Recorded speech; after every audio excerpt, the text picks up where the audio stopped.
नमस्कार दोस्तों, अफ्रीका महाद्वीप की श्रृंखला को आगे बढ़ाते हुए आज के इस वीडियो में हम बात करेंगे पश्चिमी अफ्रीका के देशों के बारे में, जिसके अंतर्गत हम बात करने वाले हैं आइवरी कोस्ट की, लाइबेरिया की, सियरा लियोन और गिनी की। इन 4 देशों को कवर करेंगे। इसके बाद 2 वीडियो और बनेंगे अफ्रीका महाद्वीप के ऊपर। फिर अफ्रीका महाद्वीप में जो देशों की श्रृंखला है वो ख़त्म हो जाएगी। फिर हम अफ्रीका की झीलें, अफ्रीका की नदियाँ, इन सब के बारे में हम आपको अच्छे से विस्तृत रूप से बता देंगे, तो आपको चीज़ें और अच्छे से समझ में आ जाएंगी। क्योंकि अफ्रीका से 2 तरीके के प्रश्न ज़्यादा बनते हैं। एक तो अफ्रीका में सीमाओं के ऊपर प्रश्न बनते हैं कि किस देश की सीमा किससे लगती है, और दूसरा प्रश्न बनता है अफ्रीका की झीलों के ऊपर। इन सब के बारे में तो वो आपको बताएंगे, और अफ्रीका की नदियाँ वगैरह, उन पर बने बांध वगैरह, इन सब का हम जिक्र करेंगे। तो आइए देखते हैं, बात करेंगे। सबसे पहले हम बात करेंगे आइवरी कोस्ट की। किसी भी देश को पढ़ने से पहले ज़रूरी होता है कि उसकी वाटर बॉडी को देखें और आसपास के कौन कौन से देश से सीमा बना रहे हैं उनको देखें, बाउंड्री को देखें। तो जब हम बात करेंगे आइवरी कोस्ट की, तो आइवरी कोस्ट किससे किससे सीमा बनाता है। दक्षिण की तरफ हम देखेंगे तो ये पूरा आपको दिखेगा अटलांटिक महासागर, अटलांटिक महासागर दिखेगा। अब देशों की सीमा की बात करेंगे तो इधर देखेंगे तो दिखेगा घाना, घाना के ऊपर बुर्किना फासो, इस तरफ देखेंगे तो दिखेगा माली, यहाँ पर देखेंगे तो ये देश है गिनी, गिनी के बाद यहाँ पर देखेंगे तो ये लाइबेरिया है।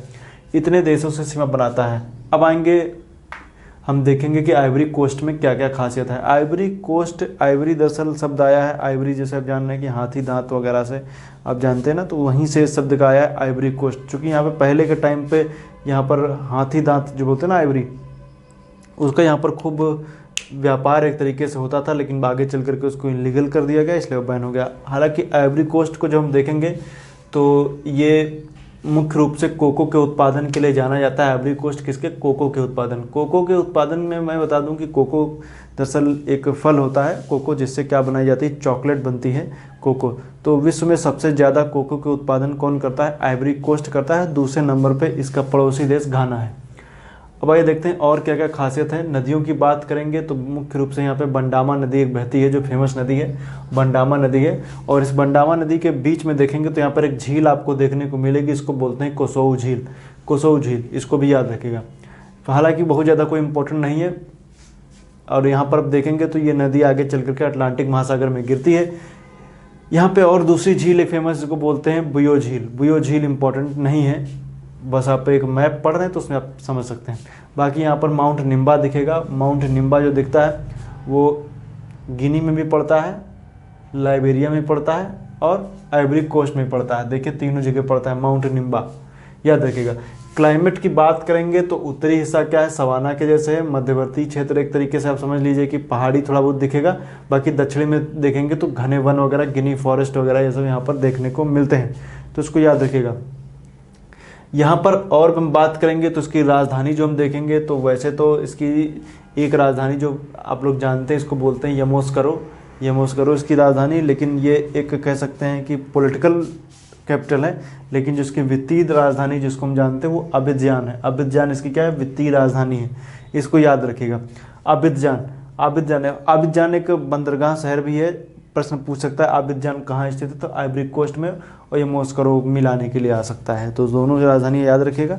तो आइए देखते हैं, इसके बाद हम दूसरे देश की बात करेंगे, लाइबेरिया की। लाइबेरिया को जब हम देखेंगे तो मुख्य रूप से राजधानी जो है मोनरोविया है। तो मोनरोविया लाइबेरिया की राजधानी है। और ये लाइबेरिया के तट से आप चलिए और आप दक्षिण अमेरिका की तरफ जाइए तो उनके बीच में अटलांटिक महासागर सबसे कम चौड़ा आपको देखने को मिलेगा।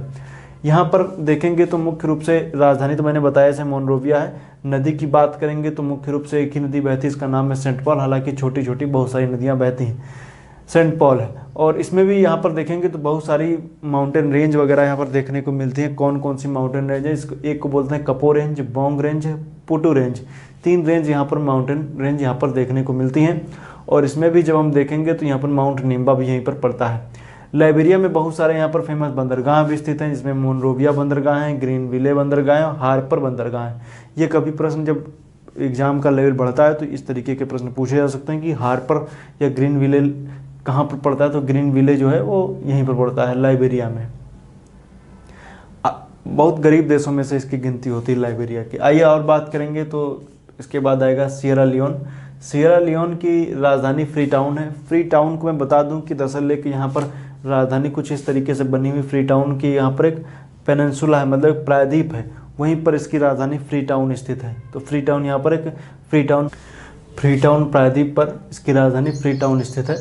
और याद रखिएगा यहाँ पे अगर हम देखेंगे तो इसके तटीय क्षेत्रों में, हालांकि लाइबेरिया का तट ले लीजिए चाहे इसका तट ले लीजिए सीरा लियोन का, दोनों के तटीय क्षेत्रों में मैनग्रोव वनस्पतियाँ पाई जाती हैं। उत्तरी हिस्सा जो है वो आपको पर्वतीय देखने को मिलेगा।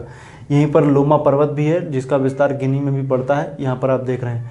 बाकी यहाँ की फेमस एक नदी है, एक ही फेमस नदी, इसको बोलते हैं रॉकेल नदी, इसको याद रखिएगा। पुराने ज़माने में सीरा लियोन जो है वो कह सकते हैं जो दास हुआ करते थे, या कहें कि जो यहाँ से लोगों को लेकर के ये एक मुख्य रूप से एक केंद्र हुआ करता था, जो अफ्रीका में जो जो मजदूरों को या कहें जो दास बना के लोगों को लेके बंधुआ मजदूर टाइप के लोगों को बना कर लेकर के जाया जाता था। तो उसका अफ्रीका महाद्वीप का एक हुआ केंद्र हुआ करता था फ्री टाउन, ये पूरा हिस्सा यहाँ पर, जहाँ से लोगों को उत्तरी अमेरिका में लेके जाया जाता था।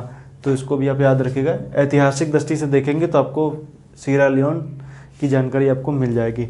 बाकी यहाँ पर एक फेमस नदी मैंने बताया रॉकेल नदी है, इसको भी याद रखिएगा, रॉकेल नदी ये इम्पोर्टेंट है। इसके बाद हम बात करेंगे गिनी की। गिनी, दरअसल गिनी के नाम से अफ्रीका में 3 देश हैं, एक है गिनी, एक है इक्वेटोरियल गिनी, एक है गिनी बिसाऊ। 3 देश हैं, तीनों को आप याद रखिएगा। तो गिनी की बात करेंगे तो बाउंड्री में देखेंगे तो दिखेगा गिनी बिसाऊ, सेनेगल, माली और आइवरी कोस्ट, और यहाँ पर आप देखेंगे तो लाइबेरिया, सीरा लियोन, इतने देशों से सीमा बनाता है। तो ये गिनी है, इसको याद रखिएगा। गिनी की राजधानी कोनाक्री है, और इसमें जब देखेंगे तो अब हमें देखने को मिलेगा यहाँ का फेमस पर्वत है, इसको हम लोग बोलते हैं लोमा पर्वत। लोमा पर्वत से निकलती है नाइजर नदी। नाइजर नदी कहाँ से निकलती है? लोमा पर्वत से निकलती है। और नाइजर नदी के बारे में आप इससे पहले मैं कई बार बता चुका हूँ किस किस देश से होते हुए जाती है।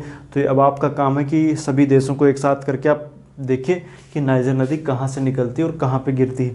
अब इसमें प्रश्न इस तरीके से अभी आने वाले समय में, जैसे मैं बता रहा हूँ कि आपको अफ्रीका महाद्वीप की नदियों को एक साथ कवर कर देंगे, तो उसमें मैं आपको लोमा पर्वत से लेकर के नाइजीरिया तक का सफ़र जो नाइजर नदी तय करेगी सब कुछ मैं बता दूंगा। बांध, कैजी वगैरह जो भी है सब कुछ इस पर बता देंगे। और जब हम इसमें देखेंगे तो हमें देखने को मिलेगा कि इसका जो ये वाला हिस्सा है, मतलब आप देख लीजिए दक्षिण पश्चिमी हिस्सा, ये निचला हिस्सा, इसको हम लोग बोलते हैं लोअर गिनी। और जो ऊपर का हिस्सा है वो पूरा पहाड़ी है और उसके बीच से नाइजर नदी घाटी बनाते हुए बहती है, इसको बोलते हैं अपर गिनी।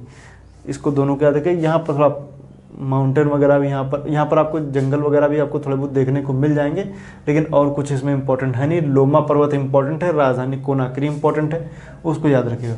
अब ओवरऑल जो मैं बता रहा हूँ इसमें क्या क्या चीज़ें इंपॉर्टेंट है मुख्य रूप से, तो इनके बारे में आपको सबसे पहले जानना है। राजधानी याद रखिए, राजधानी के बाद में यहाँ की जो प्रमुख, जैसे मैं नाइजर नदी, लोमा पर्वत याद रखिए। लोमा पर्वत के बाद यहाँ पर जो मैंने कुछ बंदरगाह बताए हैं, इनको फ्री टाउन वगैरह, कोनाक्री, इनको याद रख लीजिए। जैसे आप देखिए, जब अभी मैं एक लिस्ट बता रहा था आपको कौन कौन से देश की राजधानी जो है वो बाउंड्री लाइन पे या कहीं तट पे स्थित है, देखिए ये इसकी राजधानी यामोसुकरो नहीं है, बाकी आबिदजान है, लेकिन वित्तीय राजधानी जो है वो यामोसुकरो नहीं है। अब इसमें भी आप जब देखेंगे तो हमें देखने को मिलेगा आइवरी कोस्ट, कोको के उत्पादन के लिए, याद रखिएगा। इसमें भी आप देखिए तो यहाँ पर एक नदी मैंने बताई ब्लैक वोल्टा, घाना और आइवरी कोस्ट के बीच में बनाती है बाउंड्री लाइन, जिसको बोलते हैं ब्लैक वोल्टा, इसको भी आप याद रखिएगा। और ग्रीन विले, मोनरोविया और हार्पर बंदरगाह भी आप याद रखिएगा। तो ये इतनी वीडियो हैं, इतनी चीज़ें हैं जो मैंने बताई आपको। अब नेक्स्ट आगे क्या बताऊंगा, मैं आने वाले समय बताऊंगा 3 देशों को उसमें हम कवर करेंगे। एक होगा गाम्बिया, गाम्बिया के बाद सेनेगल, सेनेगल के साथ साथ हम गिनी बिसाऊ, इन 3 देशों के ऊपर एक वीडियो। इसके बाद मारितानिया सेपरेट, एक वीडियो मारितानिया के ऊपर। ये 2 वीडियो बनेंगे। मारितानिया हालांकि काफ़ी बड़ा देश है, उसके बारे में आपको बताएंगे। तो इतने कवर करेंगे, गाम्बिया, सेनेगल, गिनी बिसाऊ और एक सेपरेट वीडियो मारितानिया। अफ्रीका महाद्वीप खत्म। बहुत वीडियो बना चुका मैं अफ्रीका महाद्वीप के ऊपर, तो अफ्रीका महाद्वीप यहीं पे समाप्त होगा। फिर 2 से 3 वीडियो अफ्रीका के उस पर बनेंगे। नदी, झील, झरने जो मैंने बताया आपको, नदी बता दूंगा और अफ्रीका महाद्वीप की प्रमुख झीलें बता देंगे, तो आपको चीज़ें और भी अच्छे से क्लियर हो जाएंगी। अब चूँकि अगर जब मैं बना रहे होंगे, जो सीरीज़ में चला रहा था उसको मैं बना रहे होंगे, तो लगभग चीज़ें आपको पता ही होंगी। बहुत डीप की, जैसे मैं अफ्रीका की झीलें बताऊँगा तो बुयो झील नहीं बताऊँगा, बंडामा या कोसोवो झील नहीं बताऊंगा, कि बहुत छोटी छोटी नदियां हैं। झीलें इंपॉर्टेंट परीक्षा की दृष्टि से उतनी नहीं है, लेकिन चूंकि आप मानचित्र पढ़ रहे हैं, किसी देश को पढ़ रहे हैं, तब तो इंपॉर्टेंट है। लेकिन अफ्रीका महाद्वीप के मानचित्र पे बहुत ज़्यादा इंपॉर्टेंट है नदियाँ, झीलें, नदियाँ। ये झीलें ये नहीं, जैसे नदियों की बात करेंगे तो हम बंडामा नदी और सेंट पॉल नदी का जिक्र नहीं करेंगे, लेकिन अगर जो मुख्य मुख्य जो नदियाँ हैं उनके बारे में चर्चा करेंगे, उन पर जो बंदरगाह स्थित हैं, उन पर जो भी चीज़ें खास रहेंगी उन सबका जिक्र करेंगे। एक चीज़ और यहाँ पर देख लीजिए, सिएरा लियोन और गिनी के बीच में यहाँ पर जो एक बाउंड्री लाइन, इसको बोलते हैं 10 डिग्री समानांतर रेखा, 10 डिग्री समानांतर रेखा, समांतर रेखा, जो गिनी और सिएरा लियोन के बीच में बॉर्डर लाइन बनाती है। 10 डिग्री समांतर रेखा है, याद रखिएगा, 10 डिग्री समांतर रेखा या 10 डिग्री पैरेलल लाइन, इसको याद रखिएगा, जो गिनी और सिएरा लियोन के बीच में सीमा बनाता है। तो 10 डिग्री पैरेलल लाइन है, हो सकता है कभी पूछ ही लिया जाए। आज के लिए इतना ही। वीडियो देखने के लिए आपका बहुत बहुत धन्यवाद।